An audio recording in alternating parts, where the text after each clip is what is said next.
Hi, this is Whitney Port, and you're watching People.com.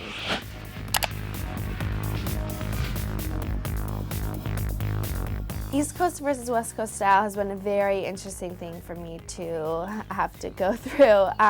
The layering effect is something that I never had to really deal with before. I mean, in LA, it's sunshine every single day, and it's very, very blissful. And not to say that the seasons changing here aren't. I mean, they're beautiful, but it makes everything a little bit more of a struggle. The nightlife in New York is definitely more fun. Everything's open a lot later, and people just have a different mindset about them. People aren't so worried about what the next day is going to bring. Here, I think you're all about living in the moment. And Los Angeles' easygoing atmosphere doesn't really tend to people wanting to go all out. So it's fun to be young and going out here.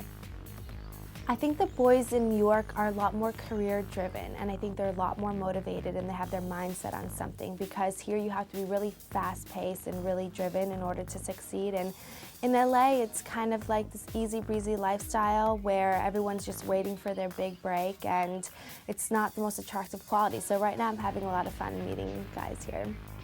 To be perfectly honest, I think people in LA have more attitude. People would be surprised to hear me say that, because I think New Yorkers are known for their rough and toughness. But in LA, I find it's more of a quiet attitude where they're staring at you up and down, but they don't really say anything. However, you know that they're thinking something naughty. I don't mind the subway so much. I can get a little claustrophobic, but the taxi cabs are something that I'm having a really difficult time with. I just get really, really nauseous. But I like the freedom of having my own car and being on my own schedule and doing my own thing. So that's one thing that I definitely miss about LA.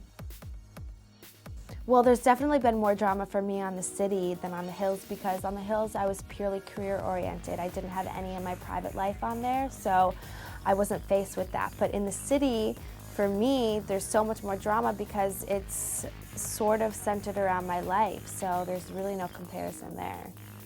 I call Lauren as much as I can. If anyone knows what I'm going through, it's her. So she's been a huge comfort zone for me in this past couple months.